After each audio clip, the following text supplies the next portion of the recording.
Hey everybody, I am on for the midweek message reveal, Wednesday, January 3rd. Happy New Year's to everyone. We're going to be doing things a little bit this week, a little different because I am recovering from being sick and I want to make sure that I am able to be clear, but at the same time, just not feeling being on camera right now. So I am going to do it this way. So, I mean, isn't life all about switching things up a little bit? So here's my attempt. So bear with me, um, and we will go through the cards per usual. But you're going to sit here and look at them a little bit while I give you some information about what the energy of late is showing us. So hope everyone has had a happy holiday season and that you're moving into the perceived new year, although we are only 2 weeks into winter, and feeling like this is a opportunity for us to kind of reset and reframe. And it's really great that this time of year we just had Mercury, which was retrograde, go direct on New Year's Day. So we are still in the shadow period for another week and a half or so, which means that things will gradually be unraveling as far as the delays and some of the, communication snafus and problems around technology and things like that. But we're in a place where forward movement is where we're really wanting to be.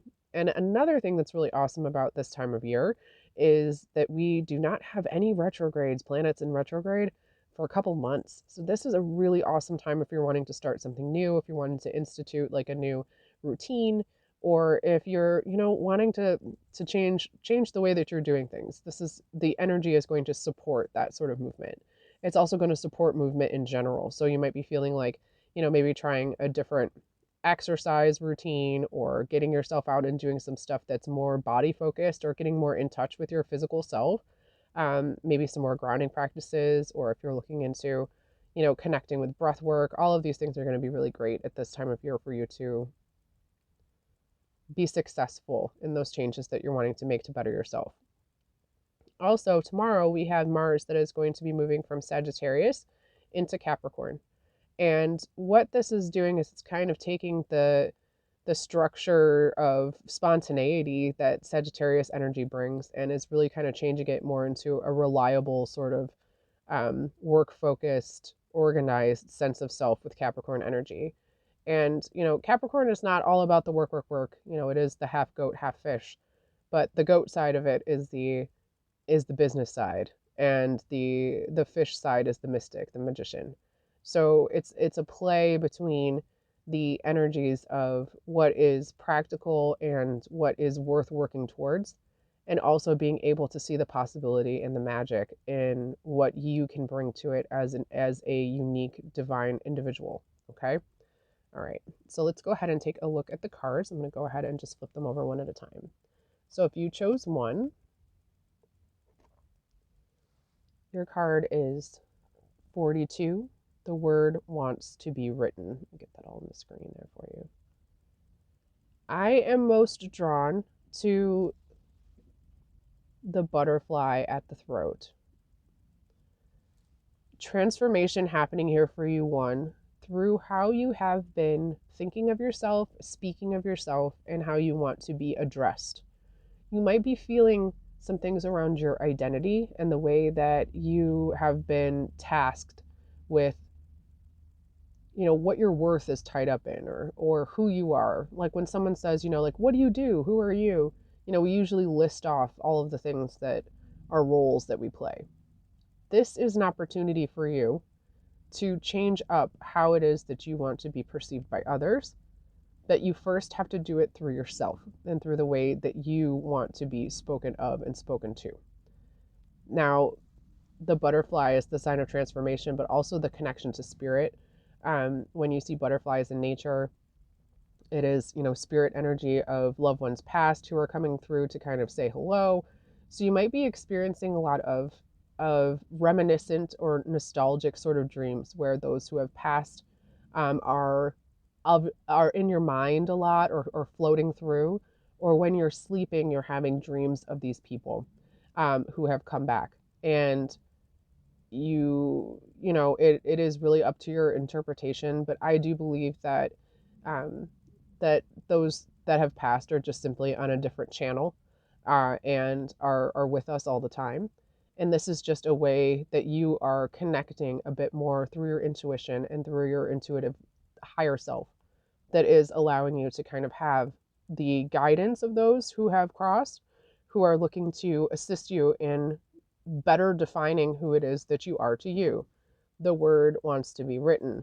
Now, not so much saying that you need to physically write something out, but this is more once something has been spoken out or has been written out, in a sense, words are spells. And this is a offering for you to take some time to kind of redefine some of the things that you really care about, the things, your priorities for yourself, and the things that you're looking forward to. And perhaps maybe you're looking to do something more creative this year. Maybe you're looking to connect a bit more and have more of a daily check in with yourself. And perhaps that is something that you want to do through writing.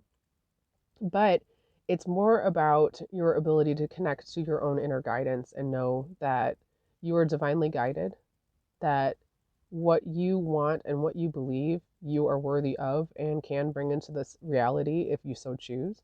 But you are the one who gets to decide who you are and how you want to be perceived by others. And 42 being a six, this has to do with balance between the physical, the spiritual, and the emotional selves. And where is it that you can connect a bit more so you can stay more in tune and not be kicked off kilter by other people, where you know your trueness and your rightness and your sureness of yourself. Okay. All right. I'm going to move on to two. So if you chose two, your card is Sacred Fool. This is a very provocative card. This is a 40. Fours have to connect with, are connecting to your guardian angels and your guardian self, your higher self. And looking at this image here, I mean, the red and the green, yes, it makes me think of, Christmassy-ness. So there has been a shift since December that you've been feeling. And December was just, a minute ago practically. But there's been a lot of work that you've been doing since then. And you'll start to see a change in the way that you are allowing yourself to be perceived by others. So very similar to one. The perception, though, is through you doing your own thing for the sake of enjoying it, and because you walk your own walk, you do your own thing. You don't need someone else to tell you who you are. You are very much your own unique self. So fears of being manipulated here might be coming up for you, where you feel as if um,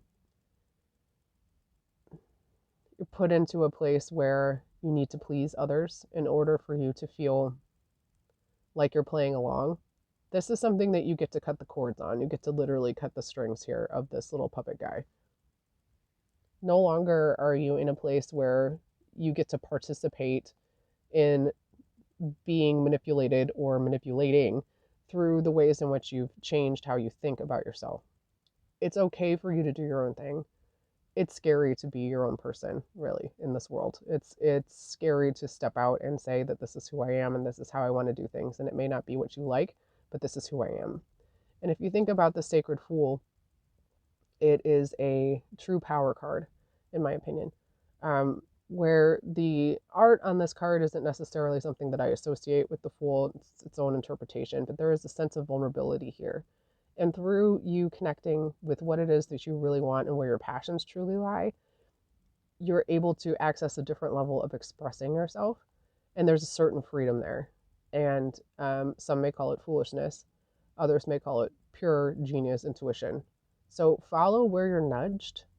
Follow the little breadcrumbs, the little Reese Pieces along the way, on the path that you are seeking, because you are being guided. And the shift began in December, and I'm hearing 3 to 4 months. 3 to 4 months, there will be kind of like a resolution as to what got started here in December. So interested to hear how that lands for you. All right, moving on to three. So if you chose three, your card is Power of Attraction. This is a 13, which is a 4. So again, we have another connection to the guardian angels and the higher self. And this is really about a balance between the masculine and the feminine, as we are both, regardless of how you identify. This is where you are starting to see aspects of yourself in the doer of the masculine energy and the receiver of the feminine energy in your relationships with others. And you are in a space, in an energy that has been stagnant for a while and is now starting to change. You're starting to see that people are really listening to you when you are speaking in a group, or when you are bringing up an idea, or when you are asked your opinion. People genuinely are listening because that attractive magnetic energy, you are in a space of balance that has taken some time for you to get to. There's been a lot that you've shed to get to this point. You might even be feeling a sense of calm that you haven't really experienced as of late. It's something that has it's relatively new. And it might be something that you don't completely trust, but through your ability to connect back to yourself and understand that you are a dualistic creature. You are not one thing. You are multidimensional. You are multi-gendered. You are multi. Um, I can't think of another multi-word for the moment, but there's an expansiveness that is wanting to come through. So I wouldn't be surprised if you're starting to experience more social opportunities that are coming up. Make sure you make time, though, once all these social things start popping up for you three. Make sure that you have some time for yourself so you can decompress, because it's going to be a little bit overwhelming for you. You haven't been this social in a while. It's not a bad thing. It's just you want to make sure that you get a chance to charge your social battery and allow yourself some space to ground, because you're going to be in a much of a spotlight, very popular, where what it is that you have to offer, which you might not even know what that is yourself, and you don't really need to define it. Um, Other people are really interested in it and are wanting to kind of take part in that, and that can be a little draining at times as well. Okay, so remember, though, that through the center is where you can ground and where you can be in a space of calm. So make sure that you're taking time to fill your cup before you go out and do all the things with all the others. Okay? So those are the messages this week. Would love to hear how this lands for you. Thank you for allowing me to be off screen this week. And we'll get back to normal, I am hoping, by next week. If you're interested in working with me, I would love to work with you. I have private sessions and all kinds of great stuff on my website, and you can check it out here. And I will be in touch. So have a wonderful, restful rest of your week. Hope everyone is doing well, and know that I'm pulling for you. All right, check you later. Peace.